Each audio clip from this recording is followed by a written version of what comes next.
Hello and welcome to the Culture Swally, a podcast dedicated to Scottish news and pop culture. And this is our World Cup special.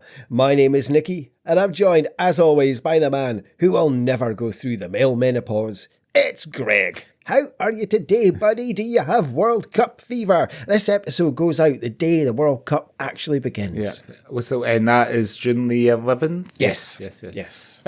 So, I've not owned a Scotland football jersey since 1990, believe it or not. Oh, wow. I don't know why. I never ever bought one for any of the tournaments, like 1996 or 1998. So since, obviously this is Scotland's first World Cup since 1998, I went out and bought the current jersey, which I'm wearing now, because I was in Dubai. I went to the Adidas shop, or one of the Adidas shops in Dubai, not expecting to have any success. But I asked the question, and the guy said, yeah, I think I've got some left in the back. What size do you want? So I told him my size, and off he went. And he came back with the last one. He said, "Oh," because I was in the old inner monologue is like, fucking racist bastards, fucking England jerseys everywhere you look in Dubai, and no Scotland tops. Fucking, that's absolutely out of order. There's plenty of Scots live here, and why is there not any Scotland top? There's even a fucking Wales top. I'm not even in it.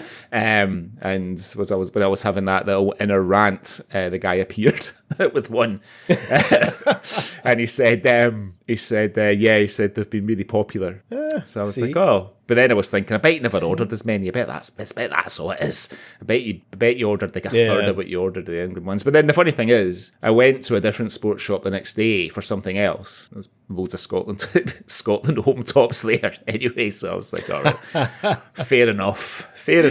Would have got it anyway. Yeah. Oh, well, very nice. Yeah. That's good. It is, yeah. I mean, I think we're going to be speaking at length about Scotland strips very shortly in our World Cup special. That's right, folks. We've got a different episode today. We're not going to be doing news, but because it's a World Cup special, we're going to be talking about our favourite Scotland strips of the past. But yeah, I was just back from Scotland. Of course, I was in Scotland at the weekend.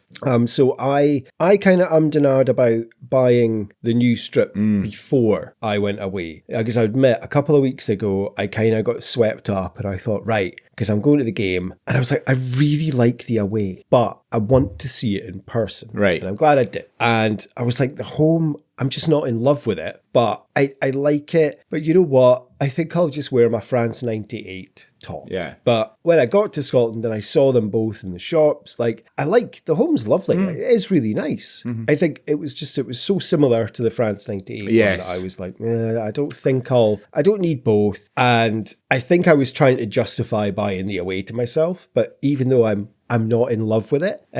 So I bought a track top instead to justify like buying something, because that I had seen photos of online, thought it looked hideous. And then when I saw it in person, it wasn't even so much seeing it in the shop, it was seeing people walking about with it on. And it's just like, yeah, that looks really fucking smart, actually.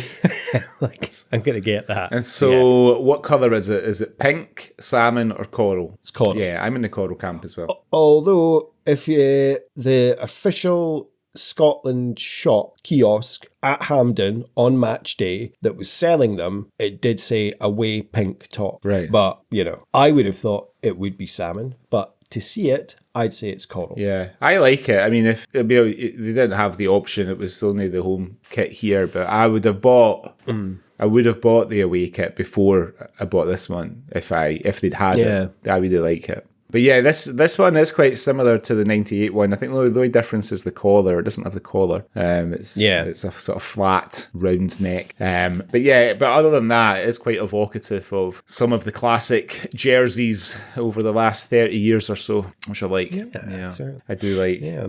So how was your trip to Scotland otherwise? It was great, thanks, Greg. It was great. It was wonderful. We did a lot of stuff, went to Edinburgh for 2 days, did a lot of Edinburgh stuff, did the castle, did the walking tour and went to all the places, saw Greyfriars Bobby. I got annoyed because everybody still keeps touching his nose, and so I'm like, you shouldn't be touching his nose, you shouldn't be touching his fucking nose. I had to kind of walk away eventually. Fucking touching his nose.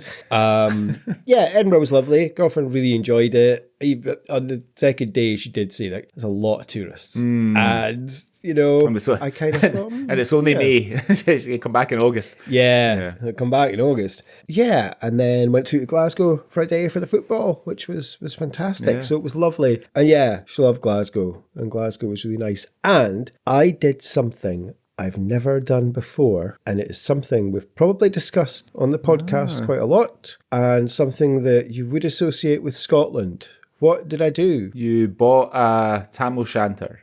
You know something? I did cross my mind to buy a tam o'shanter for a laugh, because I was like, I don't have one, and it's, you know, they're regular. But no, I actually forgot to buy one. I meant to buy one in Edinburgh, because I was like, there were £5. And I thought, oh, it'd be funny to have one. Bugger. No, I did not buy a tam o'shanter. You went to watch Scotland sober.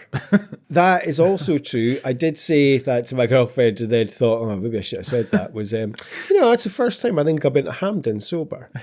and I genuinely, it is. I give up. You have to tell me. Okay, I went to Blue Lagoon. Oh. Not, that's not it. Oh, right, okay. But I had something at Blue Lagoon. A rolling chips? No. A fritter? No.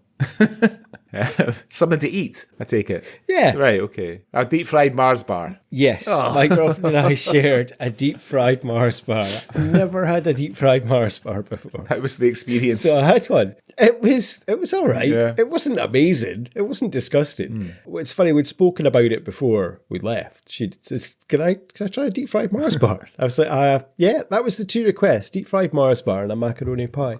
And yeah, so tell me, how did your South American girlfriend ever hear about deep fried Mars bars? Well, because we're known for it, aren't we? Globally. I thought it was just something that English racists shouted at us.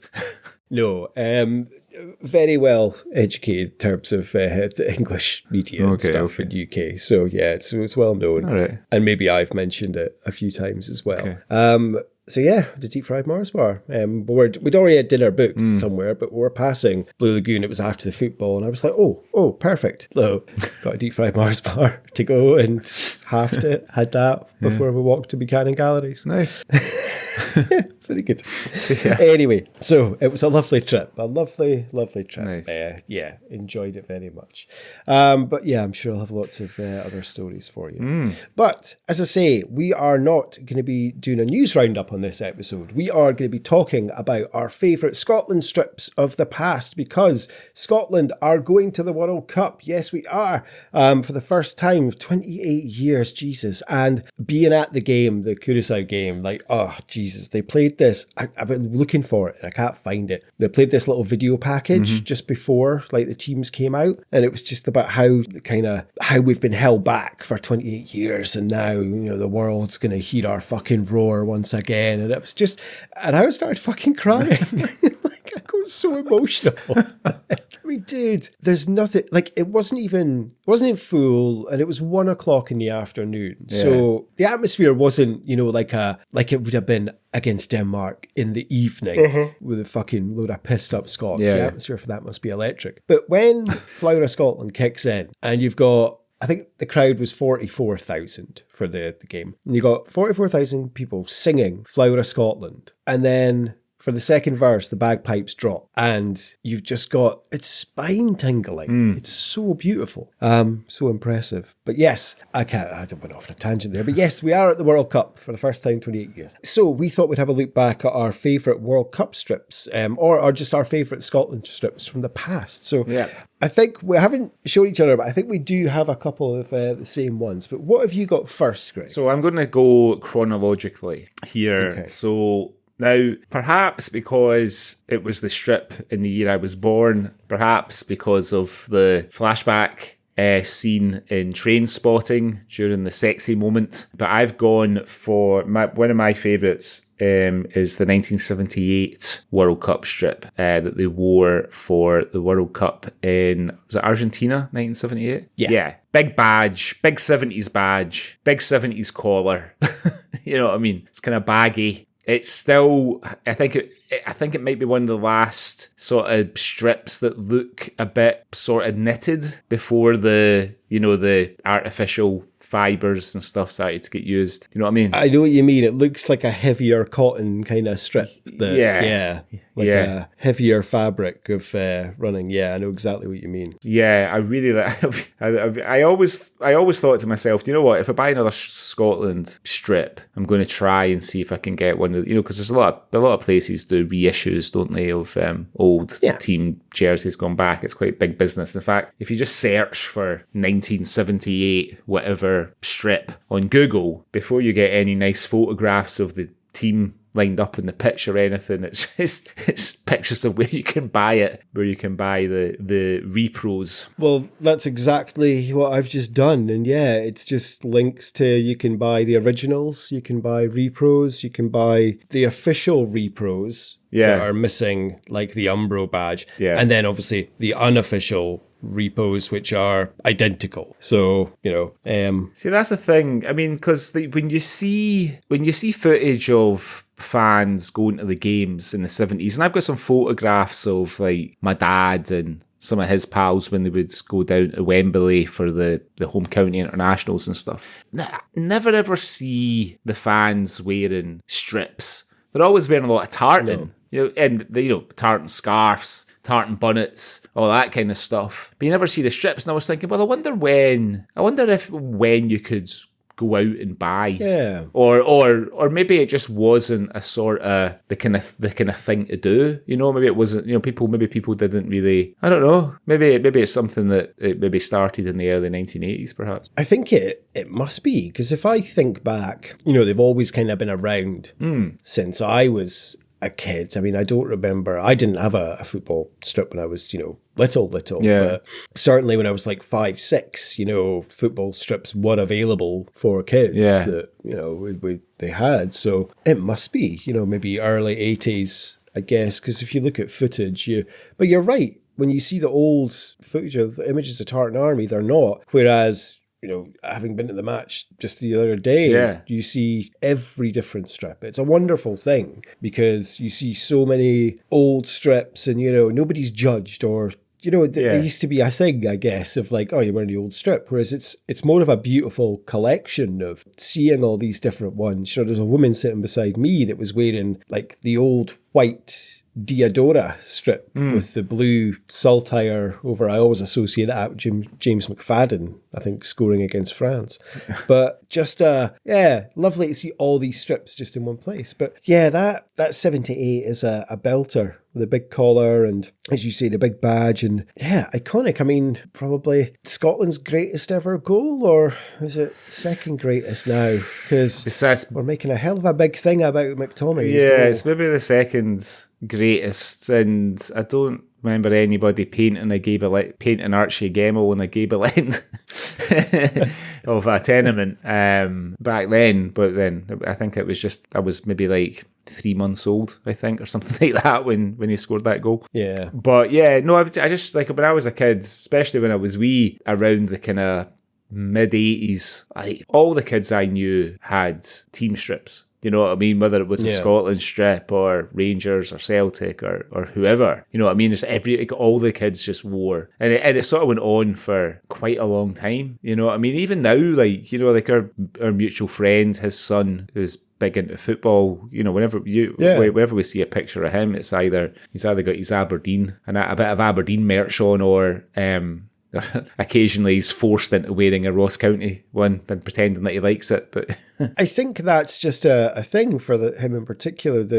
When I was a kid, in fact, it happened when I was a kid now I think about it. Like, I had an Aberdeen strip and a Scotland strip. That was it. That was the teams I supported. Mm-hmm. Whereas I remember one kid in my class, he supported Aberdeen, but he had a Dundee United strip and a Celtic strip as well. Right. Which, I mean, he played football a lot, but it just seemed a bit odd back then. Yeah. And whereas I know our friend's son, I guess. He has a lot of strips, but I think he only has maybe one or two that he wears from each league. Yeah. Like, he has an Aberdeen, then he has the Ross County, but he doesn't have any other Scottish teams. Yeah. But I think he has like an Arsenal kit, and he has, PSG. I think it's Liverpool. I think he's got a Man City kit, maybe Liverpool. Like, I don't know. I think he's got one of each. So he's got an Al Nassr strip from Dubai because a mutual friend bought him one when he came over here a couple of years ago. But I'm sure it's too wee for him now because that was when was that? That was like 4 years ago. The thing that I do remember changing was maybe like in the late 80s, early 90s. It wasn't just like a strip you would see kids in. You'd often see them in like a trackie, like a club trackie, or a zipper or something like that. Because like, I had the 1990 Scotland tracksuit. Looking at it just now, because I couldn't quite remember the top. I remember the bottoms because they had sort of blue and white stripes on the calves. Oh yeah, yeah, and then the top. I just had to refresh my memory on the top, and it's very 90s. I'll show you it here. That you can buy it now for £300. I think I had the one that. Oh yeah, I had the one that wasn't as stripy. The one on your, the one on my, on my right. And I remember I lived in England at the time, so I got absolute fucking pelters every time I wore it. But that wasn't the only reason I got pelters. It was because shell suits were in vogue at the time. And that wasn't shell. That was just a normal trackie. So so a double done of being Scotland and not a shell suit.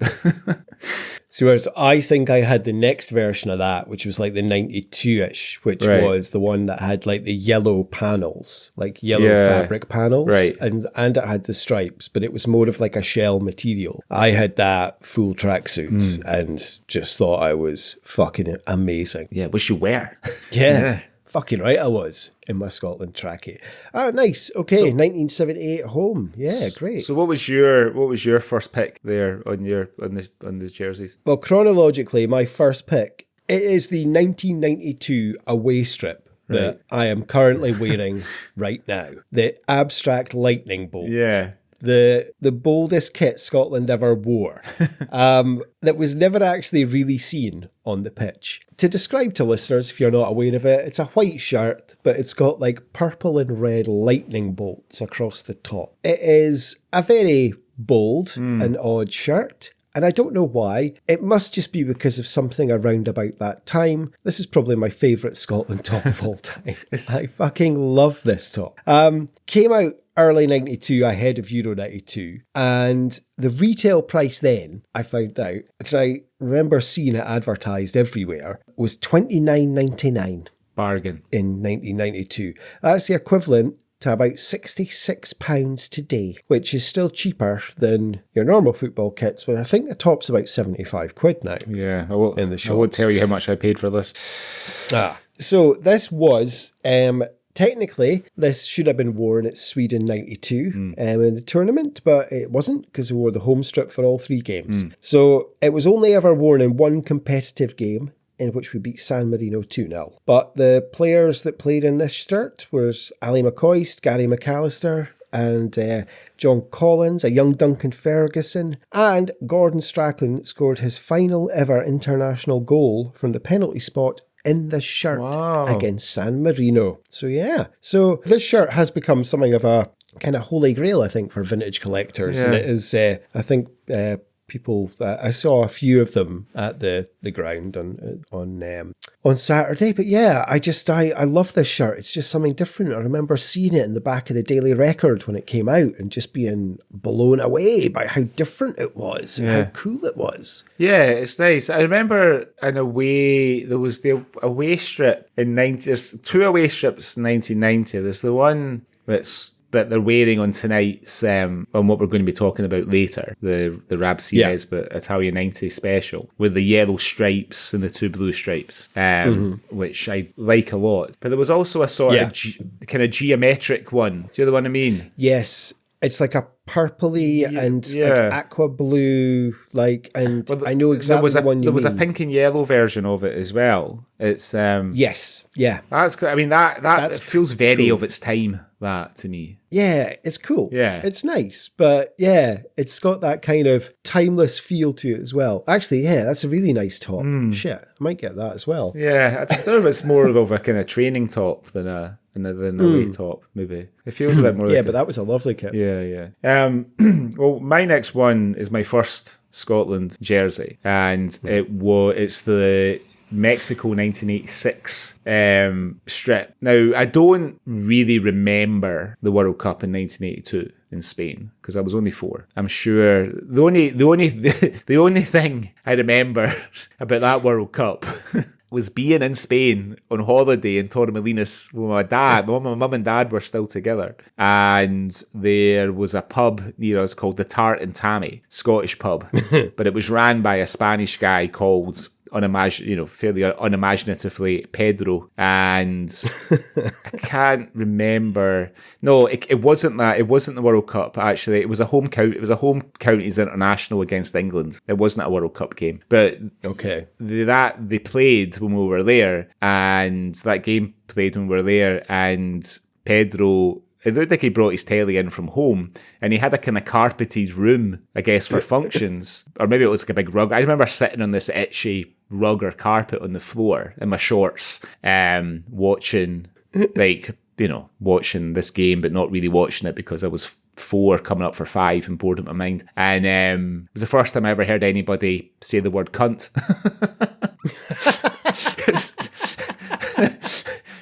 Brian Robson scored an early goal, and some guy. I know that Brian Robson scored an early goal because I didn't know that at the time. I knew a goal had been scored, but I went back and researched the game a few years ago for something I was doing, and it was Robson that scored quite an early goal. He was England's kind of one of England's superstar players in the early 80s, I suppose. I remember he had his own autobiographical cartoon strip in Lucan. And some guy that was there with his wife shouted, "Robson!" Oh, again, I'm assuming that he shouted, "Robson, you cunt!" Whoever it was, somebody got called a cunt, and I remember it quite vividly. So I remember asking my dad, and my dad saying, "Don't ever say that. Don't ever say that word." So anyway, I don't really remember the 1982 World Cup. The first World Cup that I really remember was the Mexico 1986 World Cup, and for my 8th birthday, I got the jersey. There's a photograph of me. And my stepdad's got a photograph of me in the full kit. I don't have that photograph. Like red socks, stripy shorts, the top and everything. But I do have a photograph of me wearing the top with my on top of a pair of jeans in my granny's front garden. And I remember that World Cup really well. I remember being right into it, getting like the Panini book and all the other bits. The mascot. What was the mascot called? The kind of green, kind of Mexican Pedro guy. I can't remember. Yeah. I don't really remember the 86 World Cup. Yeah, you were a wee bit too young. Yeah. I was just a bit too young. Italia 90 is my first kind of exposure. So no, I'm a little bit before my time. So I can't remember what the mascot was. I can see him in my mind's eye. I just can't remember his name. But yeah, a beautiful strip, that 86 jersey. I associate it with, Souness and Willie Miller and Gordon Strachan. Alex McLeish. McLeish, Charlie Nicholas. A lovely, just before football strips started going baggier, because that was quite a tight top. Yeah, and it was, I think it was the first one that had a kind of flat sort of t-shirt neck. I think the ones that came before had collars. Yeah. And then ironically, the ones that came after had collars. Then they kind of brought the collars back, didn't they? It was because Umbro seemed to make everybody's, certainly all the Scottish teams' strips, in my memory, was always Umbro. Yeah. You know what I mean? Yeah. So the neck, it sort of crossed, the kind of bit here sort of sat across itself like that. It was, you know what I mean? So there's one bit, the left bit was just underneath the right bit. It said under the crest, Scotland, Mexico, 1986, or Scotland, Mexico World Cup 1986, or words to that effect. No. A beautiful strip. Yeah. Absolutely beautiful. Well fitted is your choice. Yeah. Definitely. Yeah. I mean, this new one's is sort of, because I take a medium in Adidas. All my running tops are Adidas tops, and they're all kind of loose. So I bought this in the medium size, and it feels like it's kind of fitted as well. Oh, very nice. That's good. Oh, very nice. What's your next jersey? My next jersey is another controversial one, I think, possibly. But it's one that I hold dear to my heart. And it's the 1996 home strip, the Tartan Masterpiece. I really like that one. I've got that one in my list as well. Oh, excellent. Yeah. Yeah, I mean, I've got very fond memories of that top. I had that top. I think my sister bought it for me for my Christmas that year. And yeah, I loved it. It came out, it came out late 1995. Worn through early 97. Retail price was $32.99. Which is the equivalent to £71 today.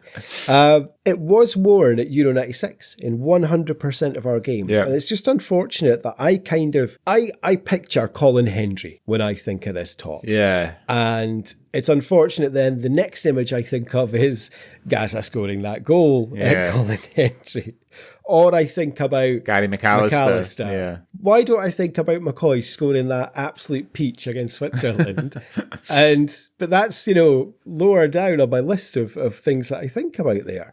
But yeah, it's a beautiful kit. It's an officially registered tartan. Mm-hmm. So yeah, I think it's a beautiful jersey. It evokes a lot of lovely memories for me as well. One of the reasons I like that one is because it always felt a little bit like the Scottish rugby team were the sort of custodians of perhaps the more traditional Scottish themes, like tartan, for example. You know what I mean? They're the ones that've got they've got the thistle and all that shit, right? They sing Flower of Scotland and what, but and like no harm to them. I don't, I don't mean to speak ill of the Scottish rugby team at all, but I remember feeling quite jazzed when I saw that they had put, because the tartan is subtle, you know what I mean? Mm-hmm. It's subtle, it's there, you know what I mean? You could, but it does, it doesn't like sort of jump off the strip at you. It just sort of sits nicely in amongst the colours of the jersey. And I always really like the collar. Because it's a collar, but it's a smaller collar. You know what I mean? It's kind of It's do you remember the 1996 away one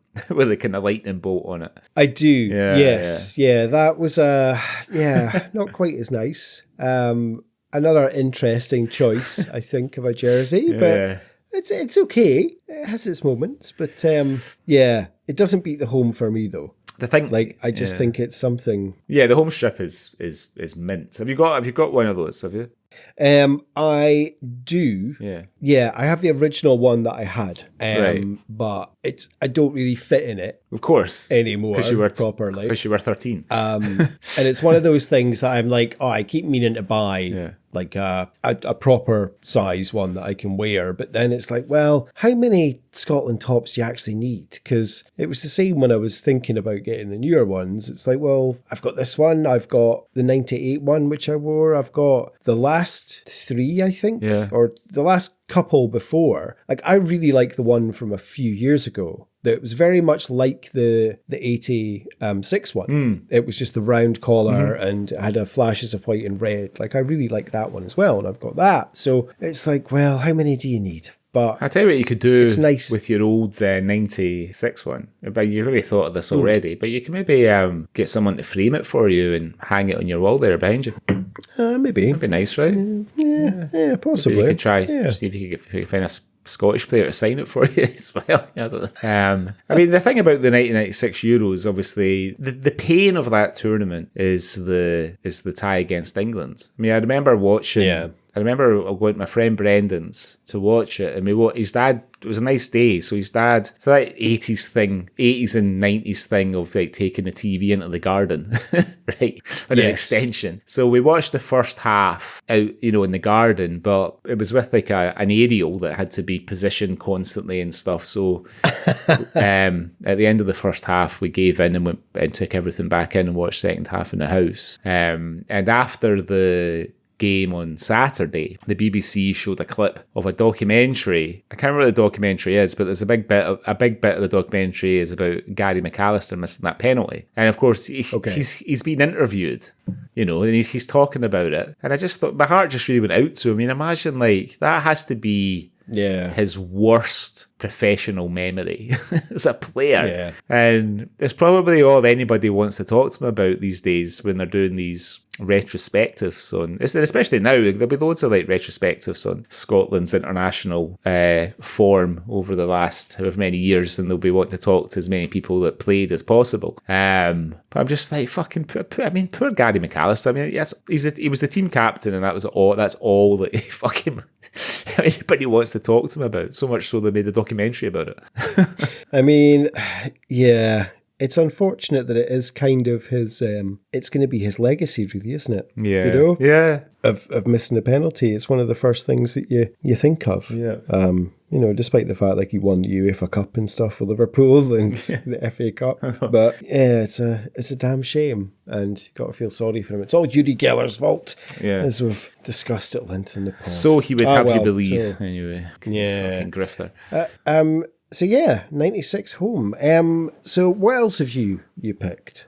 So my next one and my last one, I've got a special mention before that for the 1998 home strip. So I do like it, and it's not a million miles away from the 1996 home strip. It's a little bit similar, but yeah, my favourite, my last one is and I've already mentioned it, but it's the 1990 away strip, like with the yellow and blue. I really like it. Yeah, I really, really like it. Yeah.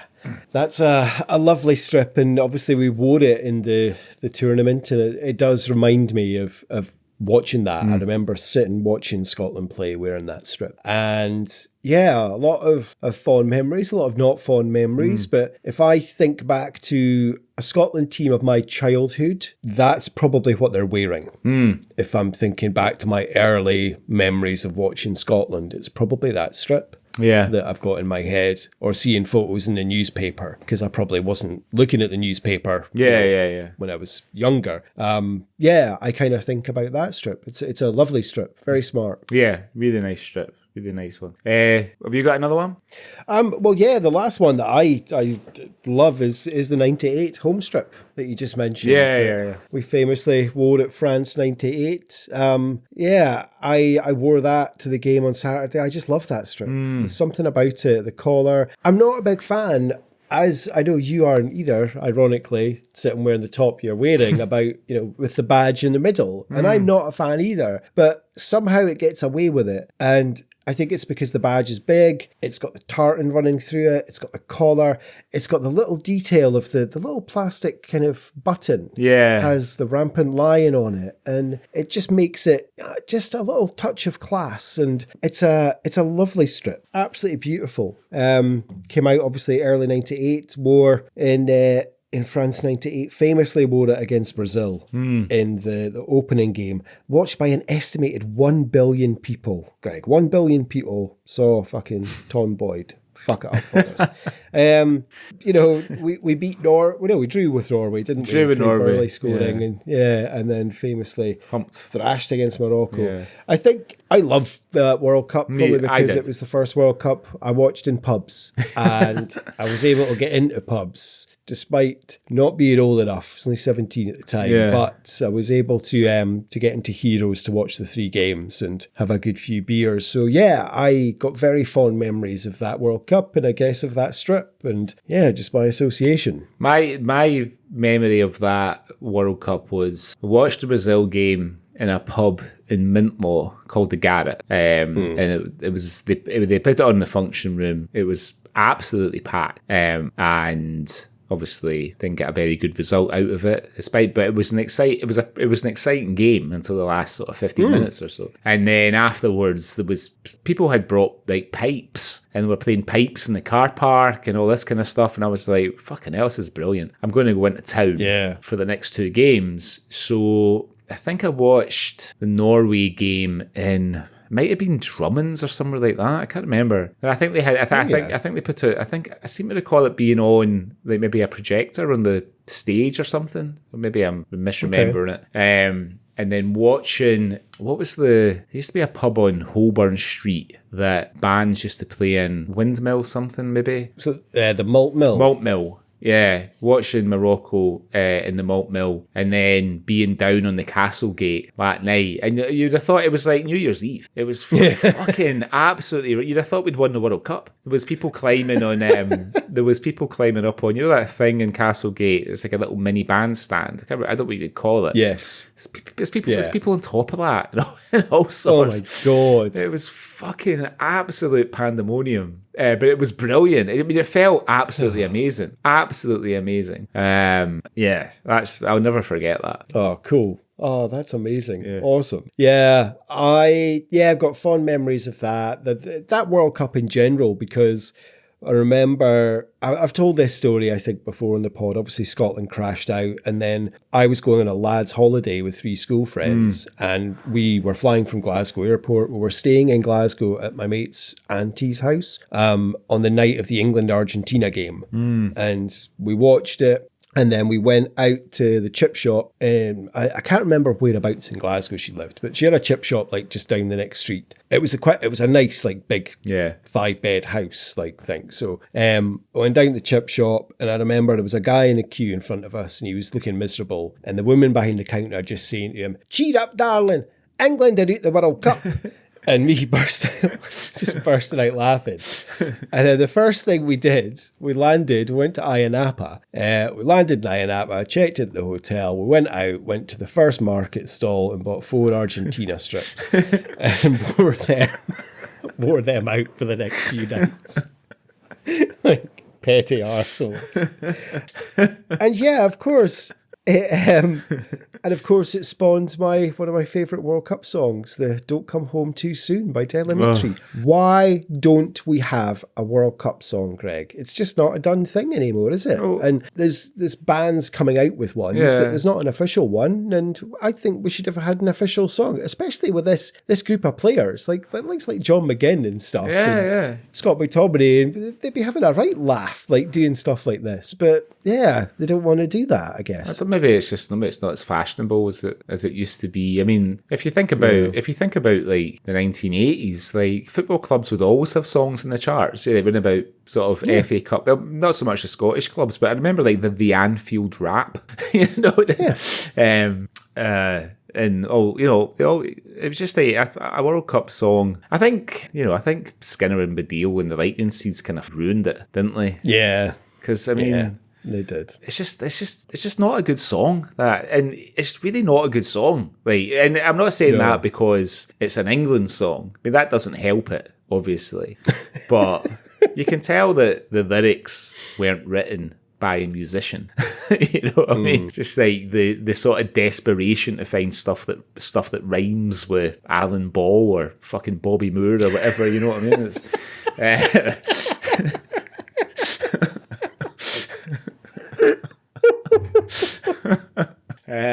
but yeah, I don't know. It's just. I guess it's just not the done thing anymore. I mean, the Belle and Sebastian song. I don't know.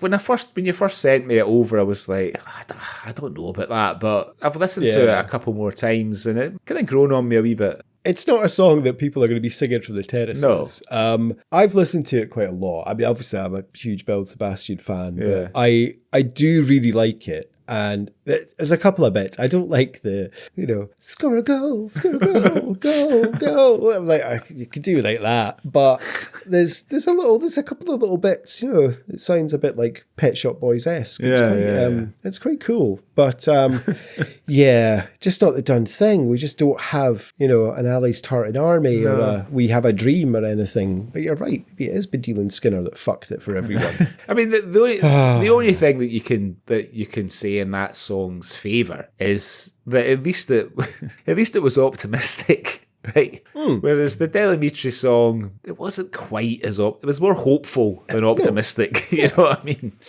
Well, it's just saying, don't come home too soon, Yeah, it says, you might prove them wrong. So just don't come home too soon. It's fine. I think it's I don't care what people say. We can laugh it all away. But if I have a dream at all, it's that for once you won't be on that stupid plane. It's Great. Yeah. Fucking love that song. So we said that we didn't have any news this week, and that's not exactly true. I'm not going to read the whole thing out. You might have seen this, right? It's related to football strip. So okay. For people who live abroad, there is a town very close to the border between Scotland and England called Berwick upon Tweed.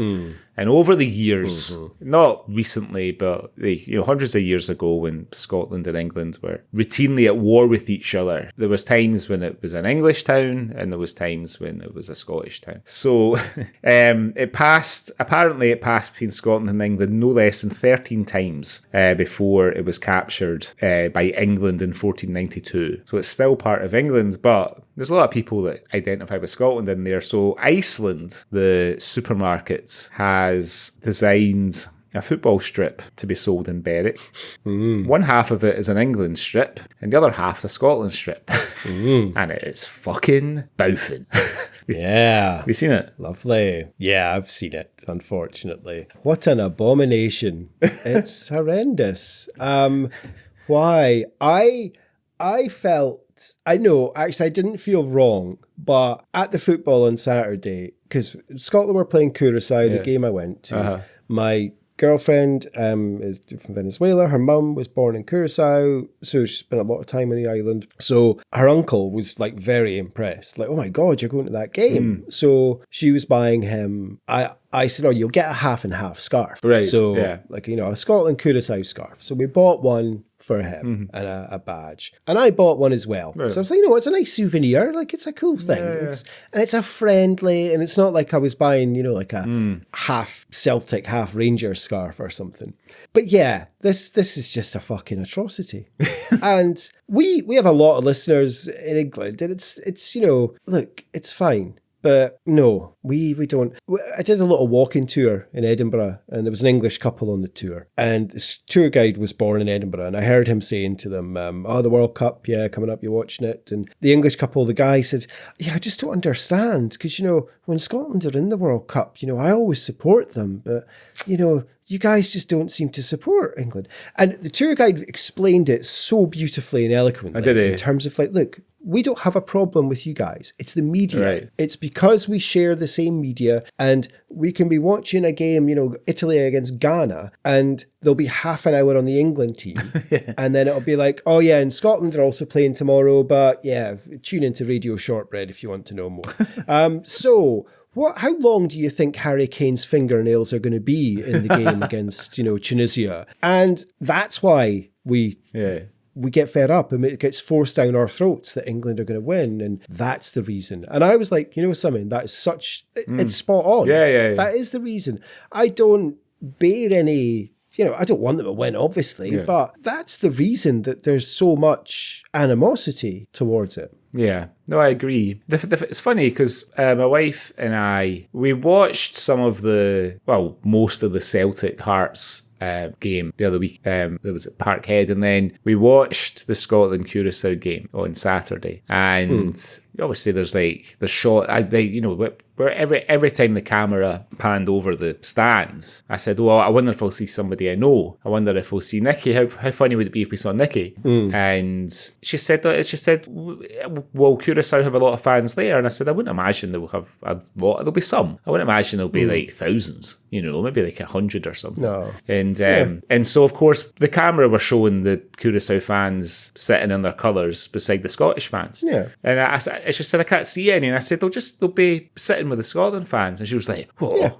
She was like, "Really?" I was like, I said, "Yeah." I said, the Scottish fans, the Scottish football fans it's not like the England fans, or that sort of section of England fans. We don't have these high expectations. We just want to have a good time and enjoy the football and enjoy the atmosphere and hope for a result, And, we've always got on really well with the fans of the team that we're playing. She's like, "Yeah, but what about that game that we watched the other week?" And I was like, "Yeah, but that's club football." Oh, yeah. That's different. I said because the people that support the clubs, the people that support the clubs and and have season tickets for Parkhead, for example, football is a massive part of their life, and the club is a huge part of their life.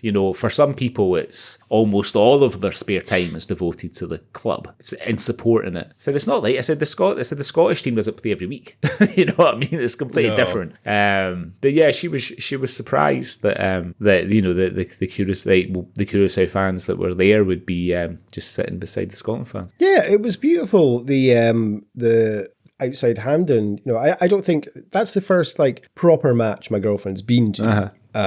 In terms of football, she's been to one match before, but she was corporate because they were sponsoring something, and so it's the first time proper match. And initially, she was quite nervous, I think, because going to a British football match and sitting in the home end, and I was like, it'll be fine, no problem at all. Yeah. But still, I think in the back of our mind, and I think it wasn't until we got to around Hampden, and there was just loads of Curaçao fans speaking to Scotland fans, swapping badges and stuff, and, talking and laughing and photos. And she's like, oh, wow. And I'm like, she's like, but all we see British football violence. Like, that's not Scotland. We're here to make friends. English football violence. We're just here to make friends. And right enough, we got to our seats, and I think 2 rows in front of us was a row of Curaçao fans. There was Curaçao fans to our side. And when Curaçao scored, she jumped up and cheered. And so did I. Because I was like, I don't want her to feel left out. Jump up and cheer. She didn't cheat any of the Scotland goals now, I think about it. But yeah, it was lovely to see just the friendly, and there was a load of Curaçaoans. Where we were sitting, there was a beautiful photo point kind of stairwell that just looked right onto the pitch in the corner. So you got the whole pitch. So there was people standing there taking photos with our flags and stuff. And, Scotland fans taking photos for the Curaçao fans, people getting in together. It's just beautiful. I love our country so much. In terms of that. It's lovely. Yeah, no, it's really nice. But you can get your half and half strips in the fucking bin. Exactly. Dear. Okay. I mean, I guess let's get on to what we're going to be talking about today. I think we need to speak about Scotland at the World Cup, but I've got a funny feeling we'll do that whilst we're speaking about Rab at the World Cup. Yeah. Does that sound like a fair kind of thing? Okay. Yeah, I think so. Right. Okay, right. Before we go into what we're going to be talking about today, let's have a little word from our sponsors. Ready, everybody? Everybody in the world loves iron brew. I do. I do. I do. Me too. Everybody in the world loves iron brew. He does. He does. We does. Me does. And I especially love iron brew. Even though I used to be a man. Even though I used to be a man.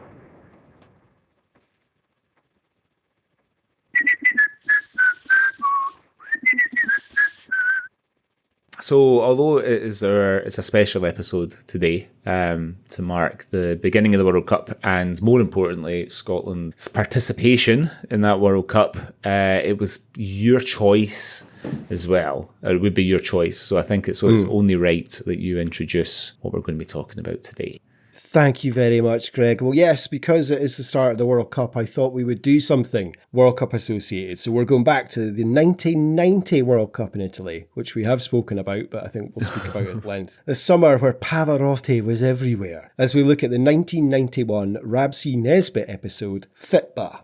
I don't think we need to introduce Rab. This is his 4th appearance, the character, on the Swally. We've had him in Naked Video. We did Series 1. We had his Christmas special. So this episode revolves around everyone's favourite TSS waster, Govan poet, Rab C Nesbitt, as Rab, Jamesie and Burney take ex-Scotland player Matt Fernie, played by Stanley Baxter, to Italy for the World Cup. Starring Gregor Fisher, Tony Roper, Eric Cullen, Barbara Rafferty, Stanley Baxter, and of course, Jonathan Watson. Greg, you weren't sure if you'd seen Fitba before on the last ep, so watching it, did it bring back memories? Not really. I don't think I had seen it because I would have been living in England in 1990, and when we did the first series of Rab C Nesbitt, I remember talking about, because my mother fucking hated it, even though she'd never watched it.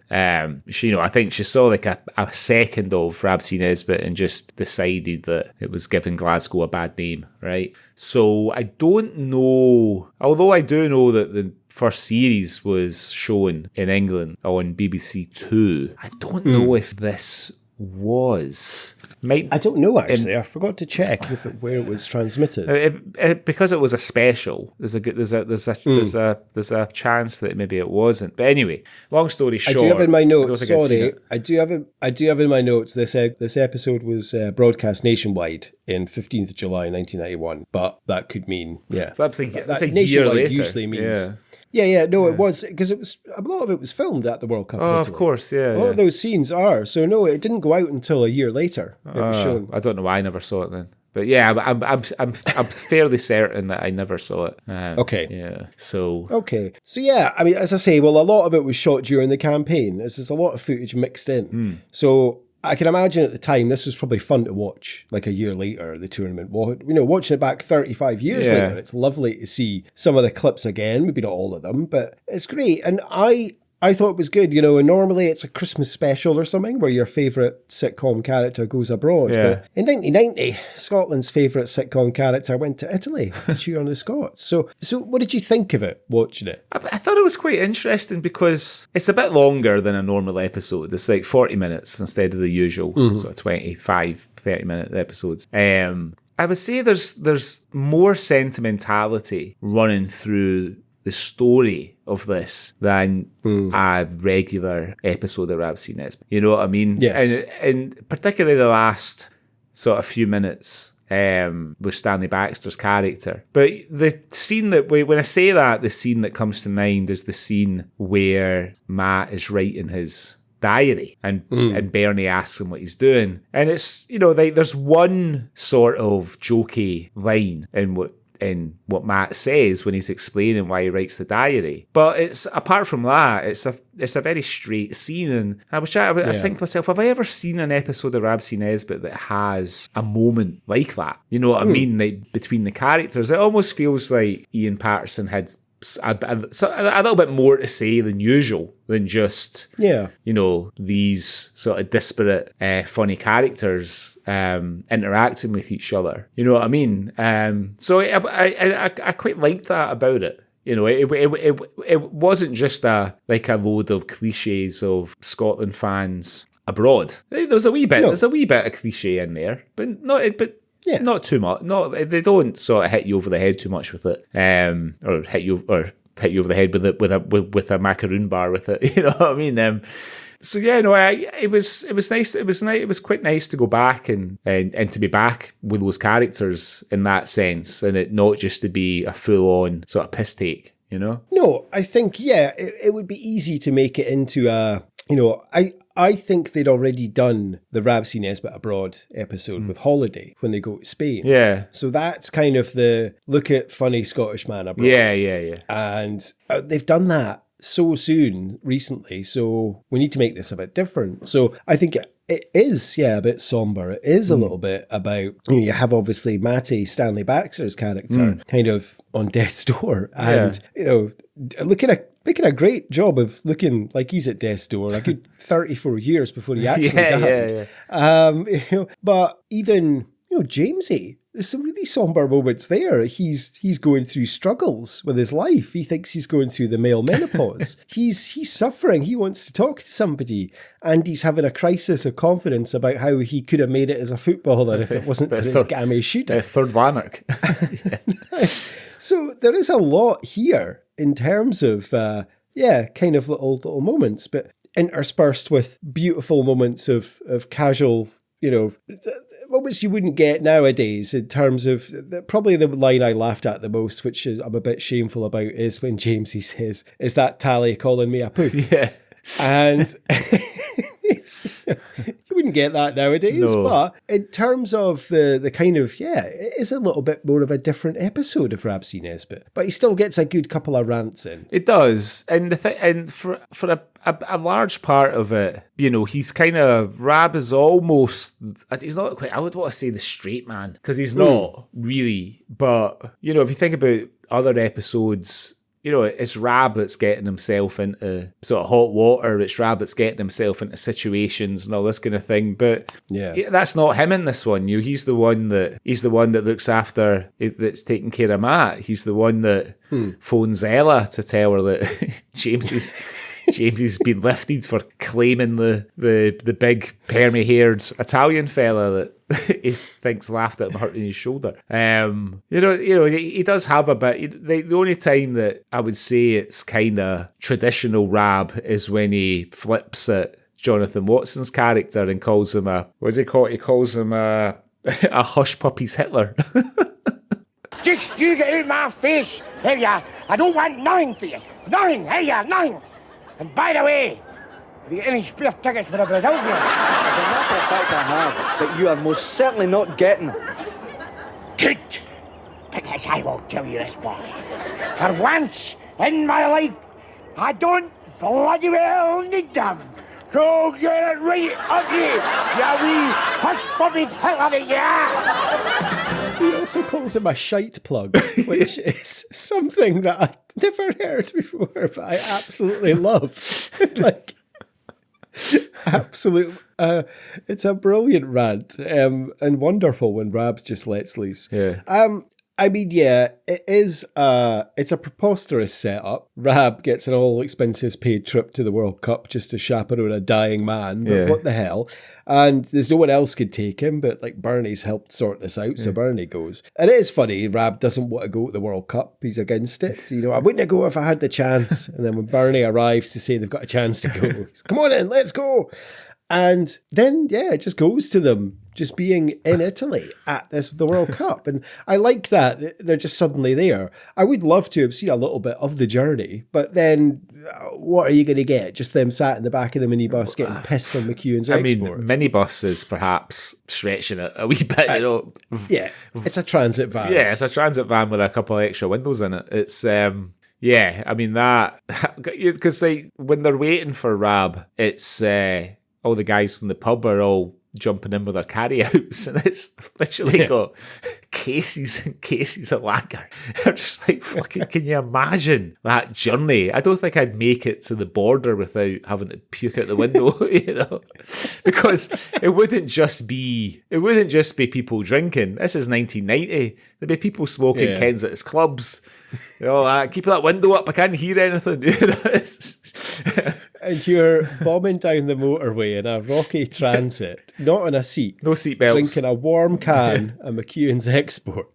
It doesn't sound like fun to me. And I'm pretty sure that the mandatory seatbelt in the back of a vehicle law hadn't yet been passed. So they're just like sitting about in the back of a van.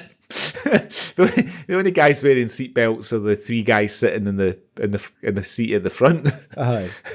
And I mean, Matt is at death's door. God knows how he survived the trip to Italy in the back of this van.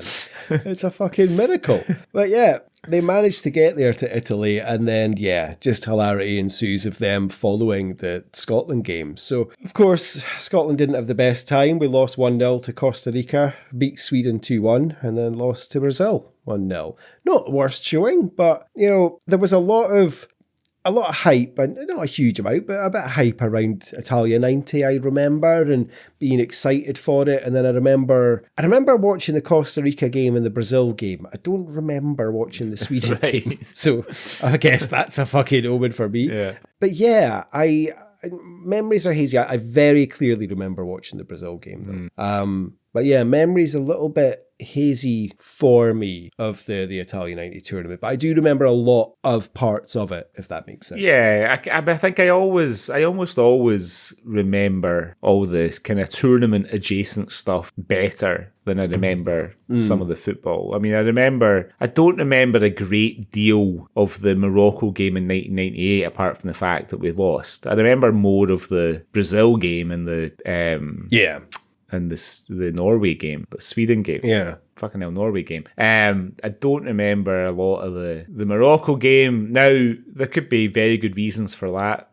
You know what I mean? I might have been well and truly in my cups for most of the game. I don't remember that well. But the thing that struck me when they were showing the footage from the games with the team all lined up. I'm looking at the players, I'm looking at like Stuart McCall and Jim Leighton. I'm thinking, fucking hell, those guys would have been a good bit younger than I am now. Hey, Jim Leighton looks like they doesn't look very well. That the first game against Costa Rica, when the camera's panning the team when they're lined up for the national anthem, Leighton, he looks uncomfortable and he does not look well at all, but all the players all look like your da.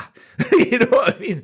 And when I look back at them now, they still look like my da. Not exactly, but you know what I mean? Whereas when I look at the Scotland lineup now, they all look because obviously they are young. They're all 20 to early 30s. It's such a weird thing. It's like Archie Gemmill, when you see the footage of him scoring that goal against Holland in 1978, he looks about 45. Yeah, he does. He really does. And it's funny you say that about Jim Leighton looking ill in this. I mean, Jim Leighton was still playing for Aberdeen 11 years after this. Oh, I remember seeing Leighton knocking himself out, making a save against Rangers at Hampden in 2000, it would have been. Yeah, that was his last game. That was his last game, yeah. I felt, do you know what? I think I was about this before, but I felt horrible for him that day because I was watching the build-up and he was talking about, obviously, it'd be great to get a win, but it's my last game. And he was talking about how much he enjoyed. He always loved walking out at Hampden and loved the atmosphere and he loved playing there and stuff. And then so cruel that should happen to him so early in the game and he stretched it off. I always my heart goes out to me a wee bit when I think about that. But yeah, I don't know what the boat was wrong with him in 1990. I think he was coming off. No. I think he was coming off Skag. So he does that. But they did have a wonderful, in this, it's great that they could show the footage of the games and that they could show like footage of them at the tournament and there. It just adds a little extra element to it that makes it so cool. It makes it a bit more authentic as well, you know what I mean? Like when you're seeing them in the stand, and Bernie's saying how bored he is because of the game. I was like, it's like produces a sombrero for somewhere and starts shouting, "Come on, Costa Rica!" And then obviously, unfortunately, Costa Rica then score.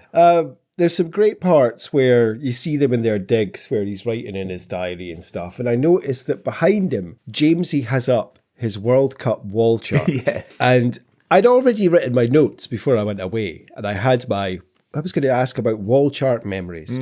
Now, on Sunday in the airport on the way back, I bought a copy of the Sunday Mail, and there was a World Cup wall chart that came in it. Right. And I pulled out the paper, and even my girlfriend was like, "Oh, that's so cool."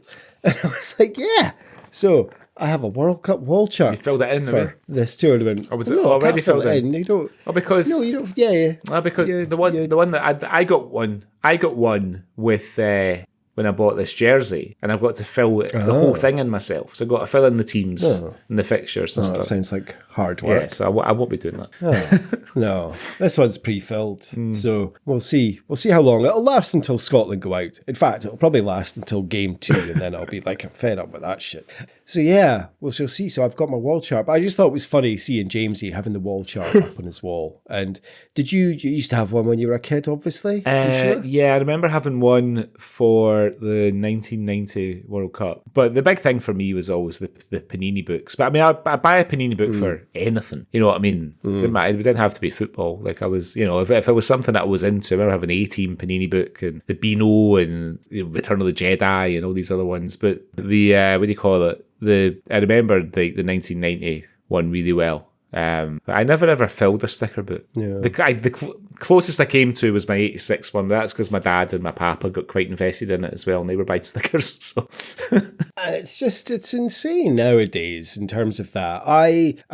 When I was in Edinburgh, I went down to that T-shirt shop that was in Waverley. Yeah. No longer there. Oh, really? That's a shame. But it was an official Scotland shop for merchandise the World Cup. They're obviously really cashing in on this. Yeah. So they had loads of stuff that seeing, like T-shirts with John McGinn and McTominay on. So I did buy a little pin badge of the shirt I'm wearing right now, the 92 away. And it was like £5. And the guy was like, oh, do you want a free Panini sticker book? And I laughed and I was like, nah, you're all right, man. I was like, doesn't it cost about £600 to fill it? And he's like, I think it's more than that. Yeah. And I'm just like, yeah, it's amazing the cost of that nowadays. But I loved a sticker book when I was a kid. Yeah, I mean, I can't remember. I remember like if somebody gave me like £1 note, I could probably get a few packets of stickers back then. Yeah, I think they were about 20p. Yeah, that'd be right. Yeah, that sounds, something like that. But yeah, I never filled one. My dad and my papa got quite invested in that. Because I think that 1986 book was the first football sticker album I'd ever asked for. Well, because they used to have the football one that came out every year, didn't they? Yeah. So I think that was probably the first one that I ever asked for. And then I would get the football ones every year after that for the next kind of couple of years, but obviously they weren't as engaged in those ones as they were in the Mexico 86 ones. So like my dad would just come in with like fucking 10 packets of stickers, and I would just take I'd take my doublers into school the next week and try and get the ones that I needed. I mean, this episode is missing a couple of characters in terms of it's missing Elaine C. Smith, the Mary doll, and it's missing Gash as well. Yep. But Bernie is there along for the ride and providing probably most of the comedic element along with Tony Roper. Yeah. Of the dynamic of him, Jamesie and Burney is just great. Burney just winding Jamesie up at every opportunity. I laughed so much when they're just getting in the van and they're speaking about dogs or something, and Burney's like, talking to dogs. Hey, Cotter, there's Ella. And hey, Ella, wave back if you think you're ugly. And poor Barbara Rafferty gives this, we know Ella's an evil bitch, but she gives such a sweet smile and waves at Bernie like she's waving at the wee boy. And he's just fucking brilliant. Hello, fella. Have you been abroad before? No, the nearest I've been to the continent is Lark Hall. Lark Hall, It's a Rottweiler country, My good. You've a right to him in Italia, tongue a dog, Scott. Her man, Ella. Hey, Rover, wave back if you think you're ugly. The dynamic of them winding him up, and Roper is so fantastic at getting wound up by Bernie and Rab having to intervene and stuff. It's just a wonderful little dynamic there between the two. Yeah, I know there's a lot of back and forth, like when it was Jamesy says about he said, every time I think of that Costa Rica result, I lose a couple of inches off my man. Bernie says, oh, must be right up your colon by now then, or something. Yeah, he's just fantastic. And it's a shame because he's obviously taking the piss out of Jamesie, who's going through a lot in this episode. He's got issues that he's dealing with. And he does say to Rab, I'm just telling you. Bugging it, I'll tell you. And he mentions that he's questioning his values. He thinks he's going through the male menopause. And I love Rab's reaction to it. Like he says, look, the big C, a heart attack, we'll get that, but we don't get the menopause. Yeah. And then when Bernie interjects and he's shush you, your Uncle Jamesie's having a menopause. Yeah. It's just fucking brilliant. Poor Jamesie's pouring his heart out that he's suffering. He's going through this moment of the male menopause. Yeah, I think probably I felt like it went on a wee bit too long in it. Because, when you watch Rab C. Nesbitt, you want Rab to be the focus. You know what I mean? The whole thing with Jamesie and, the game of football they have with the Italian guys and all that, it's just like, and even at the end when they're back in Govan and, Ella's obviously she's somehow come to see him in Italy with the sole purpose of tanning him over the back with like a crowbar that she's found from somewhere. And he's, he says how he's, he'll be going, he'll be rushing back to her. But he says it to himself after Rab and Burney have walked off, doesn't he? Yeah. I can't remember exactly what he says, but kind of words to that effect. It's a bit melancholy. I don't know. I felt like maybe it's just kind of a wee bit too much of Jamesie's midlife crisis. I could have done without for the whole episode, you know what I mean? Yeah, he did take quite a battering. I have to say, I do love the the football match. When we see this shot of Rab and Burney and Jamesie with Matty in the background, and then you see the Italian guys, the team, that they all look like they're straight out of like an 80s action film. Like it's the henchman, is the big drug dealers or the kidnapper. And the scenes of Roper playing football, the physical comedy from him just had me in stitches. Like he's such a good physical comedian, and that's an element of Jamesie he does so well. The sneaky, sly, like the way he walks and moves, like slithery, like an art form. But the scenes where he's like playing football and then he scores that wonder goal and fucks his shoulder celebrating, I thought it was just brilliant from Roper in that. Yeah, I was watching him there and I was thinking, I wonder if he was a bit of a handy player back in when he's in his youth. I wondered because I thought to myself, oh, maybe it'll be a decent football player in dressed up like Jamesie, but it's him. Yeah. Don't get me wrong. You know what I mean? Like, we're fucking Mick Messi. We're not talking about here. But I thought to myself, oh no, of course. But I thought, I wonder if he was maybe a half decent player when he was a youngster. Yeah, I think possibly. I don't know. I've never. He's on off the ball a lot, but I've never heard him really maybe discuss. I mean, unfortunately, the one thing that I always take from his Off the Ball, I haven't listened to Off the Ball in ages. I need to start listening to that again. It's, of course, famously, it is Roper that used to play Touch the Dog's Ears when he was a kid. So he'll always give us that. But yeah, I see what you mean in terms of the maybe a little bit too much on this, because you already have the storyline of Matty, and you kind of don't know what's going to happen. And then, when he does fall gravely ill, you are thinking, no, okay, this is a bit sad, isn't it? And I guess Rab does a good thing. He tells him we scudded Brazil 3-0 to make a dying man feel happy, and he dies thinking that Scotland made it out the group stage. That's a lovely thing, isn't it? No, it is. It's that's the thing. Like, it's quite unusual for an episode of Rab C. Nesbitt where we see, because like he's never like a villain. He's never like a bad guy. He sort of sabotages himself a lot. But I can't think of an episode where this, where he sort of displays this a sort of tenderness, because it's a nice thing to do to this old guy that he's taken across to Italy, and he's kind of fulfilled a sort of long-held ambition to be able to go and watch Scotland play in the World Cup, and Rab's facilitated that. Obviously, so he and Burney could go as well. But they take him everywhere. they don't ditch him. They take him to the games. I quite like that sort of Scotland cardigan that Matt's wearing. Yeah. It's very nice. I'm sure it was made for. It's probably just made for the episode, but yeah, for Rab to kind of, then he sort of threatens the priest, because he says to him at the end something about, I hope you feel better after your operation. He's Rab is a soft character at the end of the day, really. I mean, as we watched in the series that we did, he even voted Conservative because he felt sorry for Jake Darcy's character, who was the Conservative candidate, and he just wanted to get a single vote. Like, so he definitely does have a softer side in taking care. Yeah. Which is funny because at one point in this, Rab describes himself and he calls himself a typical Glaswegian, a right moaning-faced negative bastard. Yeah.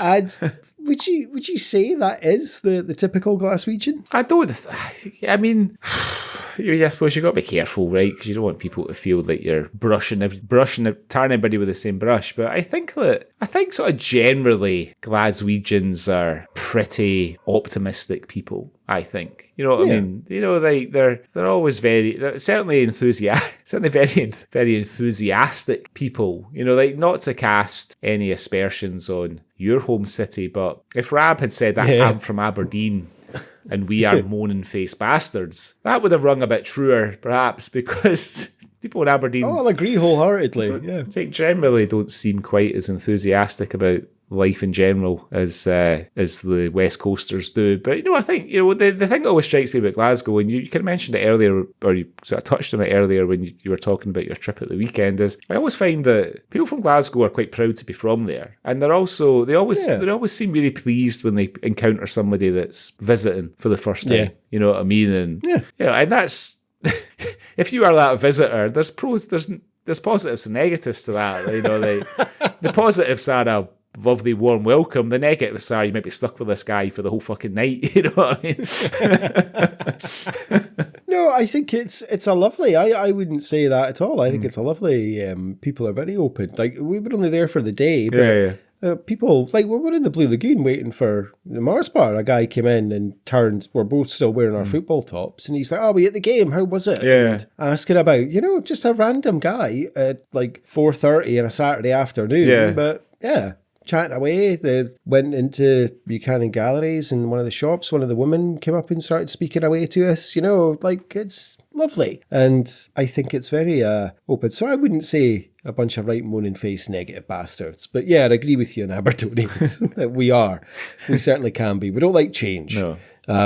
That's the thing, and then we'll moan about no change. That's the thing. See, I've got a habit of being a bit like the guy that you met in the chip shop. You know what I mean? Yeah. My wife does not appreciate it. If she's with me and I just start chatting to somebody about something, you know what I mean? And she'll be like, "Oh, I've got to speak to everybody," and blah blah blah blah blah. Because that's not her natural. She's a bit, I guess she. My wife can be a bit shy sometimes, so not as much as she was when we first got together. But yeah, she doesn't love that about me. Just the fact that I remember when we were away on holiday last year in Crete, and I was saying, I've not done a holiday like this for a long time, like at a resort. I said, I hope we meet some nice people in the bar and all that. And she's like, oh.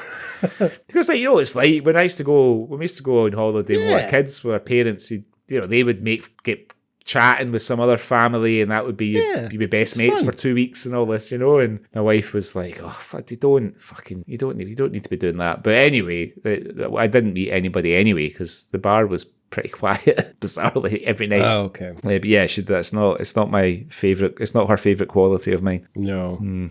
Oh, well, I think it's a lovely quality, mate. A lovely quality, one that you should keep. Rab also says at one point, when you come from Govan, you don't get many opportunities to patronise people. That's right. And I think that's a lovely life lesson that you should take.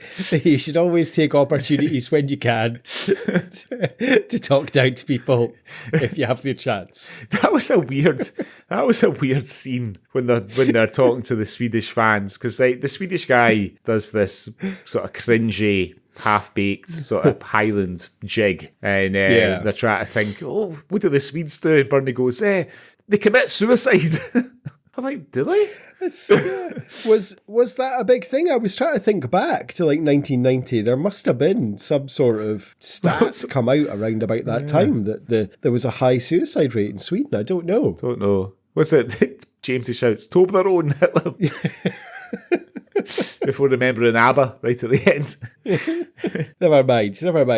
They try and get there, but not quite. Well, yeah, it's a lovely seeing them integrate, but with the opposition fans. But yeah, Rab dishing out his usual kind of fare to them and going on his little rants. But yeah, the rant that he has against Roper, when it started with Jonathan Watson. And, it's just out of nothing. Just they're wanting to see Roxburgh. And then Rab winds him up saying, like, if you got 2 tickets for the Brazil game, that's all right, because I've got my own.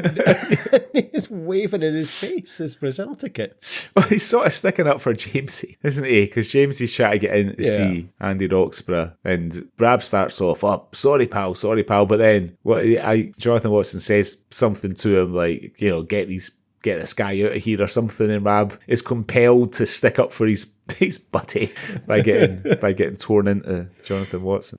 Rab's ever the philosopher. He does say at one point to Jamesie that his life is an open book. Very forward thinking was Rab, just laying everything out there. And that's what he is. Just the modern day philosopher. And it's always a pleasure to spend some time with Rab. Yeah. Especially at the World Cup. But obviously Scotland crashed out to the World Cup, at the group stage, as we usually do. How do you think we're going to fare? As we always do. How do you think we're going to fare at this World Cup? Well, you're sort of frightened to say anything in case you jinx it, but you have to think that we've got I mean, we've got Bolivia and Haiti, right? So you got to think... Bolivia's a friendly. Oh, yeah, so it's friendly game. We've got Haiti and then Morocco. And then we've got Brazil, right? So we know that with Brazil, I don't know how we always end up drawing Brazil World Cups. Yeah, I know. But you got to think... We've got to think against Haiti, we've got a decent chance, right? Although when I was watching them play Curacao last weekend and Curacao went ahead in the first 10 minutes or so, I was like, oh, for fuck's sake. But then, you know,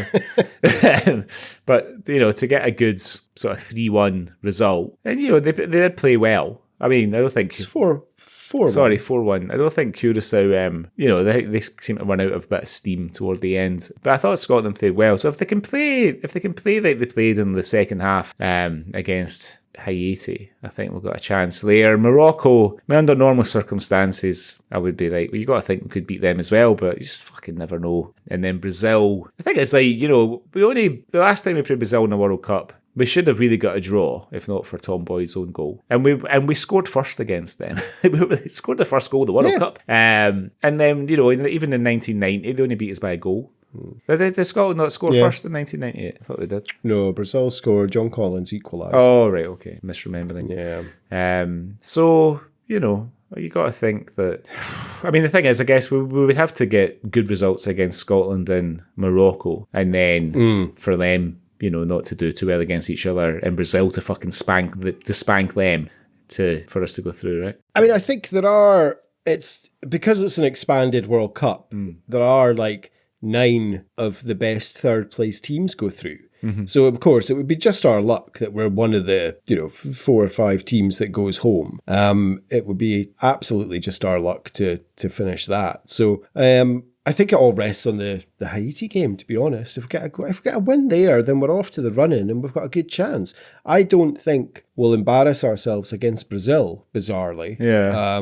You know, everyone's kind of laughing, oh God, you've got Brazil. But it's the Morocco game that's the knife edge, because they're like 8th in the world, I think. Morocco, they're a fucking good team. So that's the dangerous game, but we'll see how it goes. We've got a good squad, a good bunch of lads. I just to get a chance to celebrate a couple of goals would be nice. Yeah. You know, because I don't think we scored a single goal at the last Euros. So it'd be nice to be able to celebrate a Scotland goal in a major tournament. Was it 0-0 against England, wasn't it?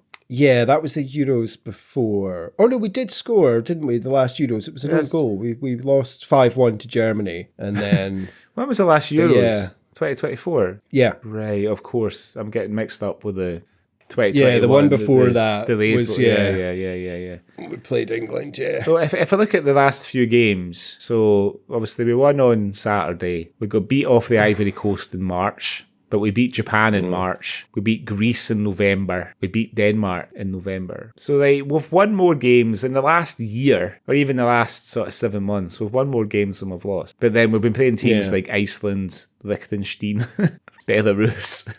But Greece and Denmark have got like half decent teams. So, you know, they beat them. Yeah. Let's see. It would be nice, yeah, you know. We'll see. Yeah, like, you know, it's just nice to be there. It is, and I just hope we all have a good time and enjoy. And it'll be lovely. And I do love a World Cup. I mean, I remember, I think ironically, the World Cup Scotland weren't at USA 94. I think I watched every single game of that tournament. And it must have been because I was just that age. I would have been 13. Yeah. So I wasn't working. I didn't have a part-time job. It was the summer holidays. I just watched every single game, and it was fucking magic. Well, we're all Ireland fans at that World Cup, weren't we? So not that we would have supported England if they'd been the only British team to get through. You know, I might have cheered for Wales, but yeah, I remember that was the thing that I remember about that World Cup is Diana Ross, like the opening ceremony, like kicking that massive ball into the goal. And did it not like bounce off the post the first time and then she kick it again? Can't remember. No, she just absolutely blutered it to the side. Oh, and then Then the goals, split in two. The goalkeeper doesn't really know what to do. Fireworks go off. Yeah. Oh, it's fantastic viewing. Absolutely brutal to watch. But yeah, that was a great World Cup. I remember all the excitement and enjoyment of it, and the razzmatazz of America and all the BBC coverage. And it was great. Loved that. Well, they always used to take it, but I think they still do, don't they? ITV and BBC sort of take it in turns to show the games, don't they?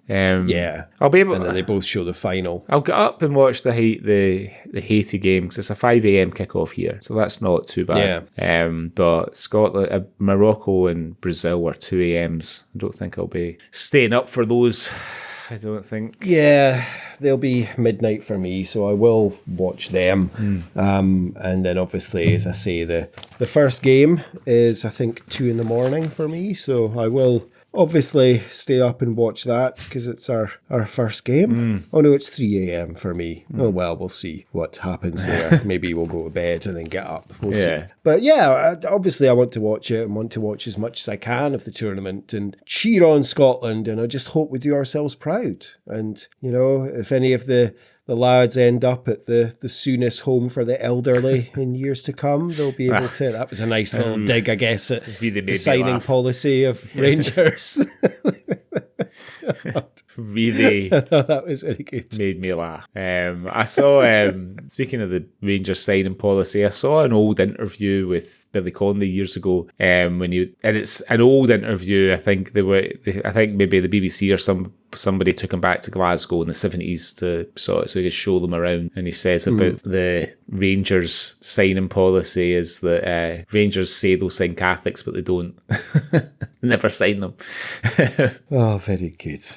But yeah, I hope that that we do ourselves proud, and I hope there's some heroes made. You know, memories, that's the thing. We remember John Collins scoring that penalty. We remember Craig Burley scoring that goal. Yeah. I want the kids or the 18-year-olds to have a memory of fucking hell. Do you remember that time John McGinn scored to go 1-0 up against Brazil? And we thought, we were going to do it. And then they equalised, and then all of a sudden, Fletcher scores in the last minute to, send us through. Create memories of stuff like that. And, you've seen the memories that have been established from qualifying. Yeah. Fucking hell. McTominay's overhead kickers everywhere.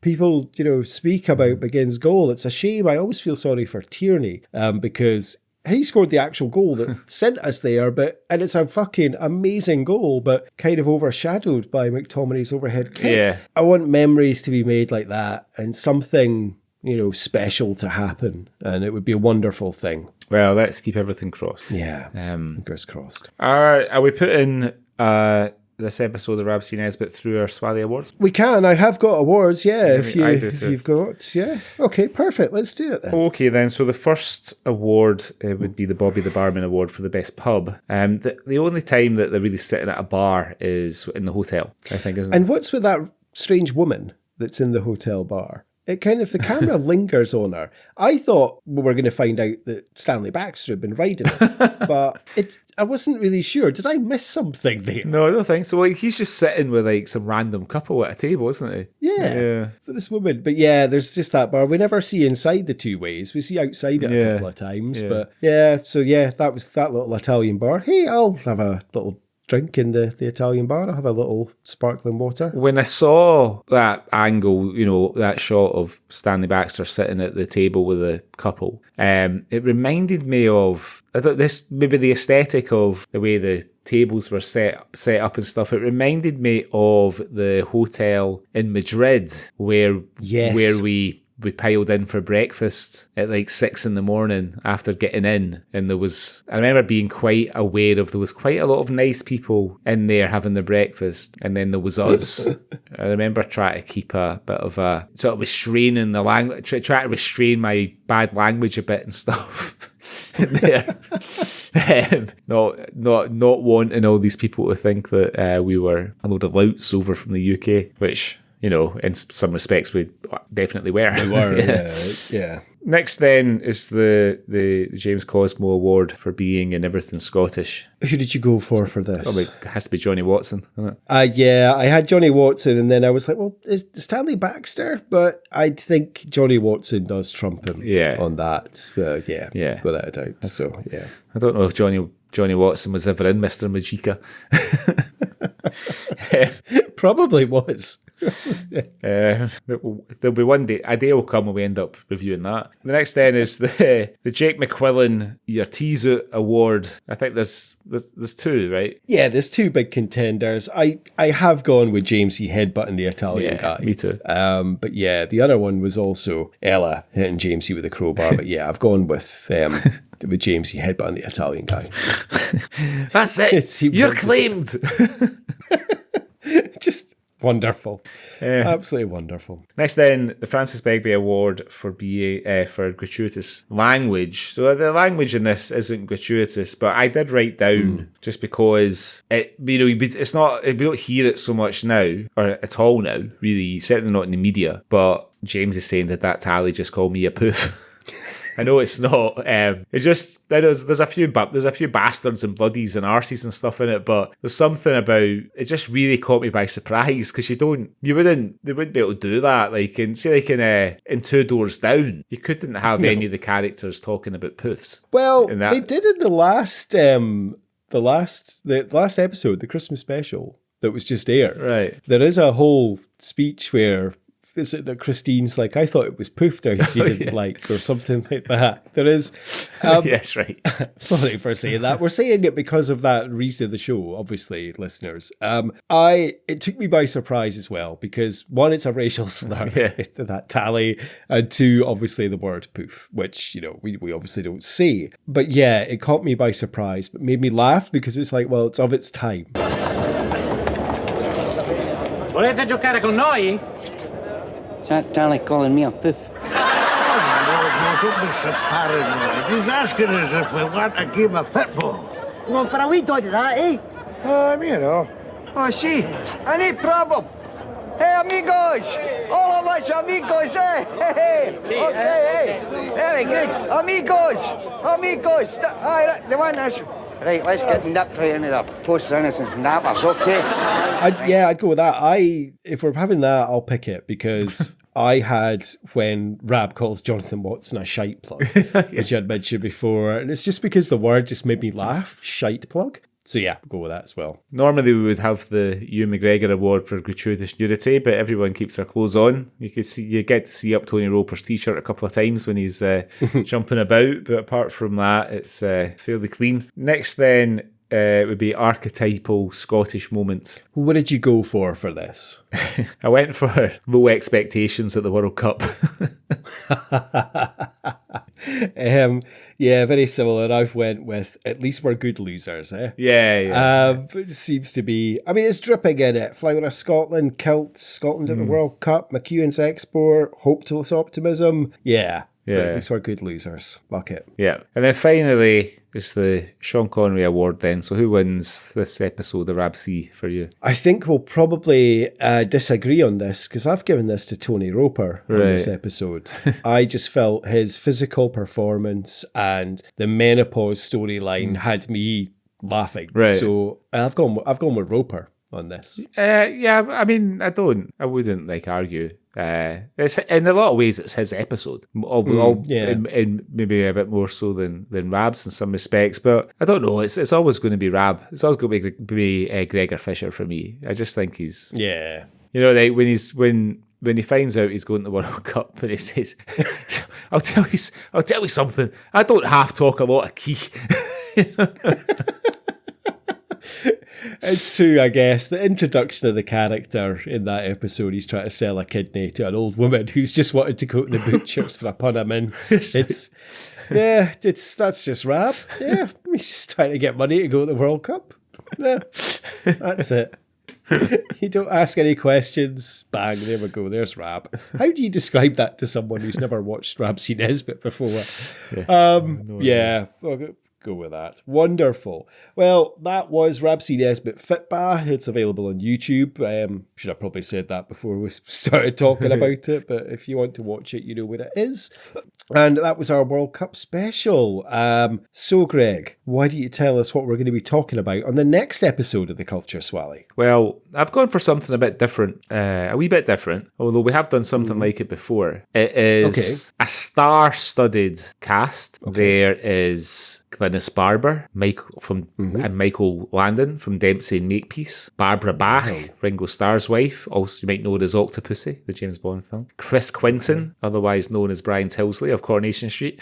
Is it wrong that I'm most excited about Chris Quinton and Glynis Barber? I used to fancy Glynis Barber so much. Robbie Coltrane, Charles Dance, Peter Davidson, Michael Elphick, some as Boone. But it's not an exciting 1980s drama series. It is, and I'm going to be very specific here, and I'll send it to you. It's the uncut audience with Billy Connolly from London Weekend Television in 1985. But it's the uncut version. It's not. It's not the version that you might have seen already.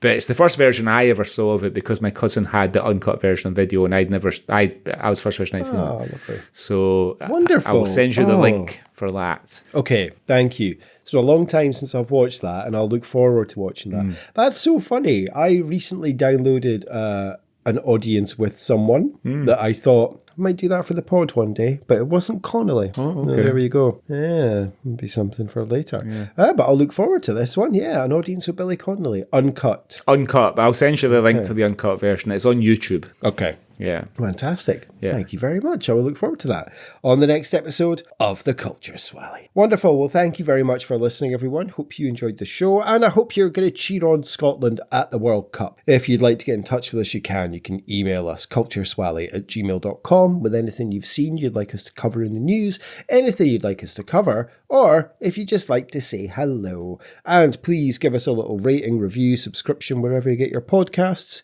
And we've got a lovely website as well, don't we, Greg? We do. You can find us at cultureswally.com. There's links to other episodes and some articles and features about Scottish television and film. Okay, so yeah, I don't know. See, we're going to be in a weird time loop this next episode. The next episode, I think, comes out the day before the Brazil game, I think. Right. Bizarrely or something. I don't know. I'll try to work out. 17th of June. Potentially, we will be recording the next episode before Scotland have kicked a ball. So, might be out the World Cup by the time the episode comes out. But we won't have kicked a ball when we record. Let's see. We'll maybe see if we can record the weekend after and tighten it in so we can at least speak about one of the games. We'll see how it goes. Is that true? Because do we not have an episode coming out on Thursday, a week tomorrow? Yeah, this one. Yeah, of course. Yeah, this one, yeah. So, but I'm saying the next one. Oh, right. Right. So this one comes out, and then the next one, technically, we would be recording it that weekend. So, like, if we recorded it on the Friday or Saturday, for example, Scotland haven't played. Do you know what I mean? Yeah. But then if we recorded it, during that week, we'll see. We'll see how we feel. Or, it might be funnier to do that. Okay. Let's wait and see. Okay. All right. Okay. Well, good luck at the World Cup, Scotland. And we'll see how we got on, Greg. We will indeed. Have you got any plans to watch? Yeah, you're going to watch the first game. I'll watch the first game. I'll go up and watch the first game.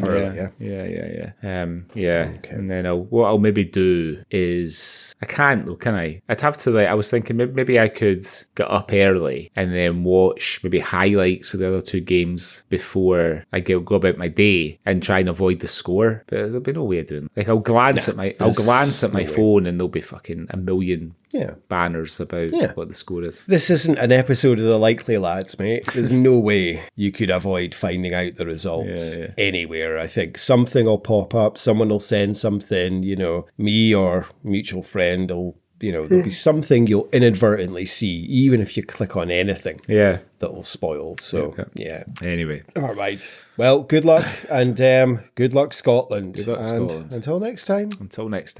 I'll tell you this, boy. I'll tell you this. See people like you. You get right up my jollops. No, you don't know when you're bloody well off. See people like us. Scottish fans are the best bloody Fitba fans in the whole world. There you are, boy. There you are. Thick as shit and bottomless what? And you just watch yourself, boy. You just watch.